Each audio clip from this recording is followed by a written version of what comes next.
कहानी नीरू की है। पंजाब की नीरू की शादी दिल्ली के राहुल से होती है। दिल्ली कितना बड़ा शहर है ना, लेकिन आप लोगों का घर तो बहुत छोटा है। हमारे पंजाब में तो ये बड़े बड़े घर होते हैं कि मजा ही आ जाता है। कोई बात नहीं नीरू, मैं भी तुम्हारे लिए बहुत बड़ा मकान बनाऊंगा बहुत जल्दी। नीरू के पिता जहाँ पंजाब के जाने माने व्यापारी थे, वहीं उसका पति राहुल दिल्ली में एक सिंपल नौकरी करता था। माँ, यहाँ तो घी मक्खन इतना महंगा है कि क्या बताऊं। मैं तो तरस ही जाती हूँ घी खाने के लिए। नीरू की माँ को ये सुनकर बहुत दुख होता है। मेरी बेटी को घी नसीब नहीं हो रहा है और ये बहू यहाँ बैठकर घी में शक्कर डाल रही है। देख वनिता, मैं साफ कह रही हूँ, इस घर में जितना घी आएगा उतना ही मेरी बेटी के घर दिल्ली भी जाएगा। अरे, ये क्या बात होती है माँ जी? बेटी का उतना ही करो जो अच्छा लगे। अब क्या मायके से घी और मक्खन तक की सप्लाई करोगी आप?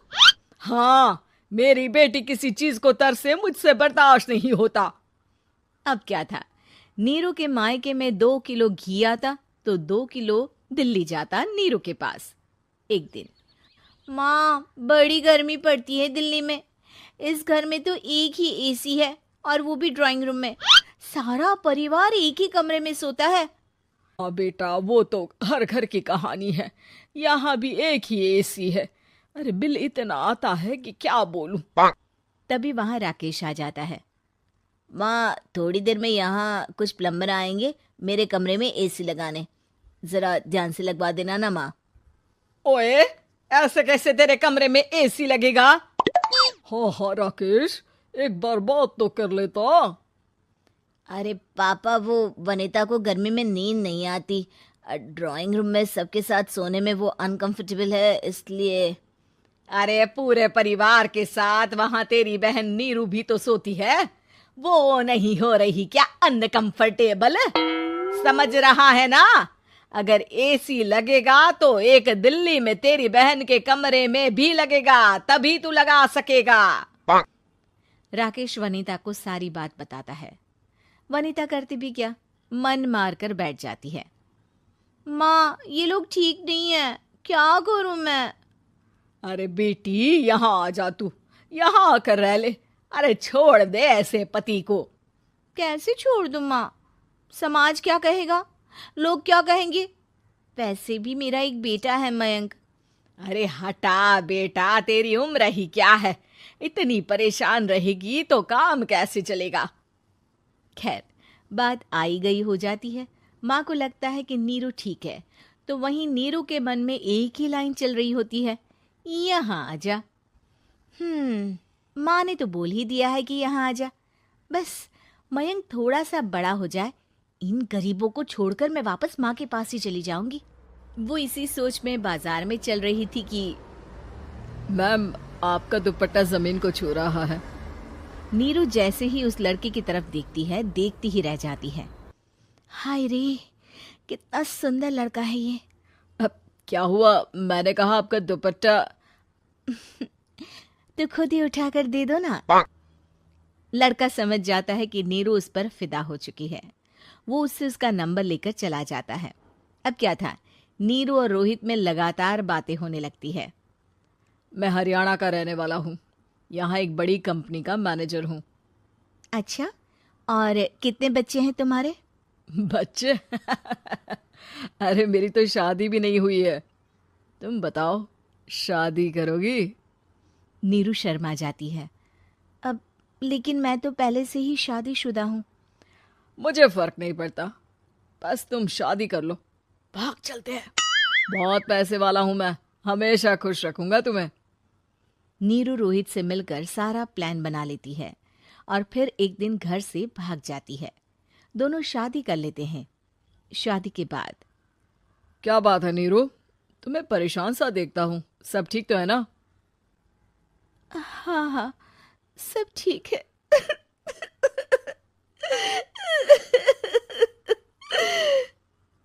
ये कहते कहते ही वो रोने लगती है। अरे क्या हो गया, रो क्यों रही हो? मैंने तुमसे एक बात छुपाई है। और वही बात अब मुझे परेशान कर रही है। रोहित, मेरा एक बेटा भी है, उसका नाम मयंक है। क्या बात कर रही हो? ये तुमने मुझे पहले क्यों नहीं बताया? देखो नीरू, मेरी माँ को मैंने ये नहीं बताया है कि तुम शादीशुदा हो। बच्चा मैं मैनेज नहीं कर पाऊंगा। नीरू को समझ में नहीं आता कि वो क्या करे। अ, तुम उस बच्चे को अपनी माँ को क्यों नहीं दे देती? नीरू चुपके से माँ को फोन करती है। माँ, क्या मयंक को तुम रख सकती हो? बेटा, मैं राकेश के साथ बात करती हूँ।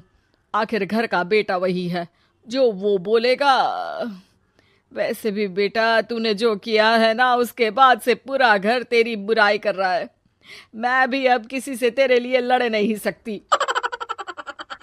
राकेश बेटा, नीरू ने तो जो किया बहुत ही बुरा किया, लेकिन मैं सोच रही थी कि क्यों ना मयंक को हम यहाँ ले आए। तभी वनीता बोल पड़ती है। वाह जी, ऐसे कैसे यहाँ ले आए? यहाँ क्या भंडारा भरा है? और जिस बच्चे की माँ ने नहीं सोचा, उसके लिए हम क्यों सोचे? नीरू को एक बार तो अपने बच्चे के बारे में सोचना चाहिए था ना। अरे लेकिन तेरे पास भी तो लड़का नहीं है ना वनीता। माँ, वनीता ठीक बोल रही है।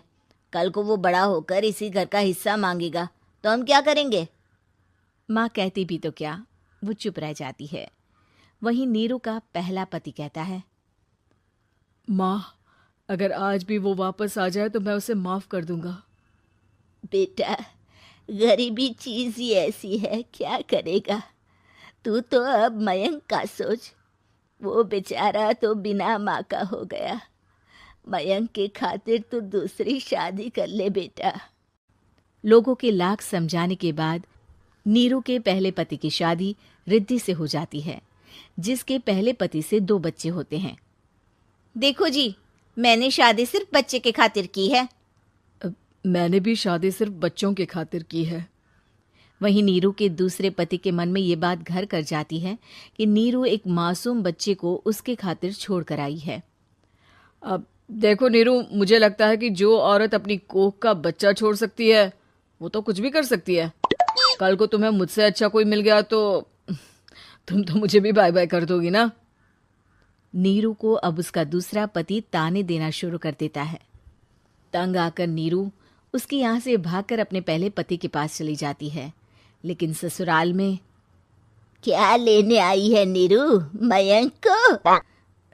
नहीं नहीं सासू माँ, मुझसे गलती हो गई, मुझे माफ कर दीजिए। नीरू, अब वक्त खत्म हो गया है, मेरी शादी हो चुकी है। तो छोड़ दो ना उसे, हमारा बच्चा है। मैं आपको अपनी माँ नहीं मानता, मेरी नहीं मान तो बात अच्छी है। नीरू मयंक की बात सुनकर समझ जाती है कि उसके पास अब ना आसमान रहा ना ही जमीन। अरे क्यों रे, काम में ध्यान नहीं है जो सब्जी में नीरा नमक भर दिया। मुफ्त में रोटी तोड़ने की आदत पड़ी हुई है, ये सब यहाँ नहीं चलेगा। गलती हो गई माँ जी, माफ कर दीजिए। माफी चाहिए? चलो ठीक है, ये नमक भरी सारी सब्जी खत्म कर, कुछ भी फेंकना नहीं चाहिए, मिल जाएगी माफी। सुनैना की शादी कुछ महीनों पहले ही वासु से हुई है, जिसके बाद से उसकी जिंदगी इस नर्क में जल ही रही है। और अब यही सुनैना की आम जिंदगी है, जिसमें उसकी सास हर छोटी बात पर और कभी कभी तो बिना किसी बात के बस उसे परेशान कर खरी खोटी सुनाती ही रहती है। सुनैना, कल मुही कहाँ मरी हुई है, इधर तो आ। सास की आवाज सुन सुनैना भागती हुई उसके पास आती है। क्या हुआ माँ जी?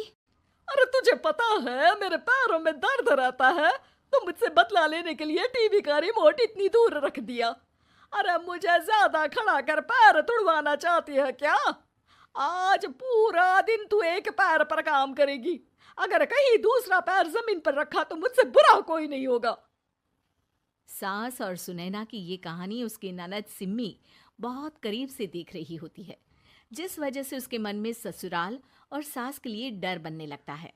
इसी तरह दिन बीतते हैं। एक शाम वासु और सुनैना साथ बैठे होते हैं। क्या बात है, तुम दिन पर दिन कमजोर कैसे होती जा रही हो? नहीं तो आपको ऐसे ही लग रहा होगा, मैं बिल्कुल ठीक हूँ। हो सकता है, पर चलो ध्यान रखना, मुझे कुछ काम है। ऐसा बोल जैसे ही वासु जाता है तभी सिम्मी वहां आ जाती है। भाभी, आप भाई को माँ के बारे में बता क्यों नहीं देती?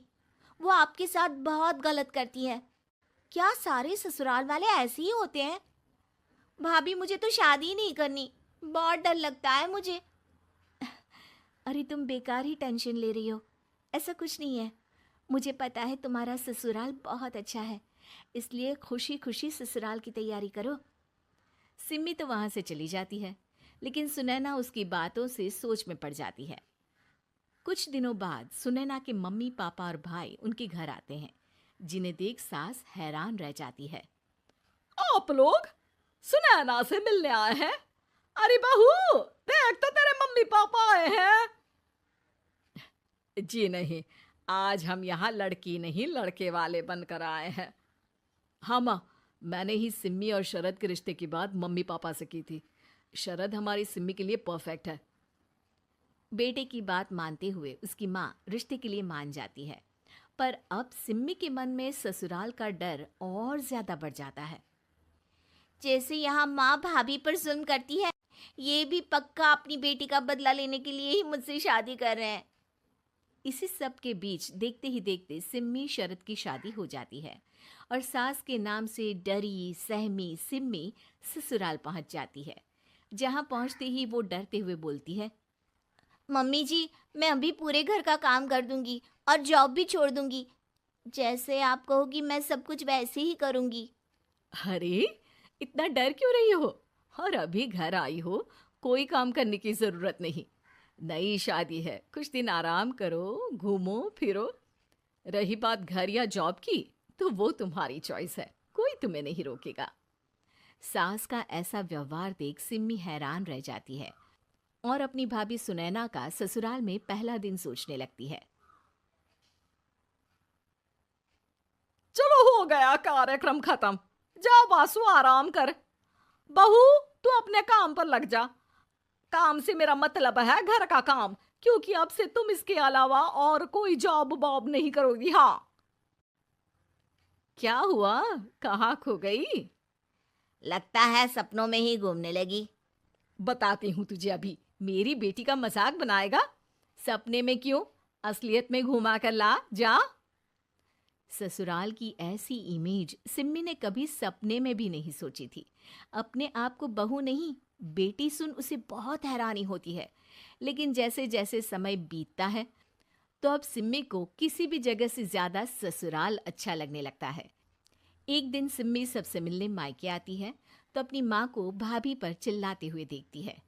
अरे करमजली, अगर मुझे इतना ही पैसा खर्च करना होता तो तेरी जगह घर में नौकरानी ना रख लेती। तुझे लेकर आई जिस नौकरानी का पैसा बचे, पर तू तो उससे भी ज्यादा खर्चा करा रही है। बस माँ, तुम्हें कोई कुछ बोलता नहीं तो हर हद पार करोगी क्या? अगर यही सब मेरी सास करे तो? अरे तो उनकी बेटी को जिंदा गाड़ दूंगी। तुम्हारे और उनके अंदर यही तो फर्क है माँ। तुम उनकी बेटी के साथ क्या क्या करती हो, सब कुछ पता होने पर भी वो तुम्हारी बेटी को पलकों पर बिठा कर रखते हैं। एक आप है, उनकी बेटी को अपनी बेटी जैसा तो क्या बहू तक नहीं समझती। माँ, आपको सुनकर मिर्ची जरूर लगेगी, लेकिन मेरी सास मेरी माँ से अच्छी माँ और सास दोनों हैं। इस पर सिम्मी अपनी माँ को अपने ससुराल और उसके प्यार के बारे में सब कुछ बताती है, जिसे सुन सुनैना की सास को अपनी हर गलती का एहसास होता है। अगर वो चाहते तो आराम से अपनी बेटी का बदला मेरी बेटी से ले सकते थे, पर उन्होंने ऐसा नहीं किया और तुझे हमसे भी ज्यादा प्यार दिया। तुम दोनों ही मुझे माफ कर दो। इसके बाद तो जैसे सुनैना की सास का रूप पूरी तरह बदल जाता है। Mission successful. रिवेंज लेना है क्या? उम्मीद है कि आपको हमारी ये कहानी पसंद आई होगी। कृपया हमारे चैनल को सब्सक्राइब करें और सभी अपडेट्स के लिए बेल आइकन जरूर क्लिक करें। और हाँ, वीडियो लाइक और शेयर करना मत भूलिएगा। Bye bye.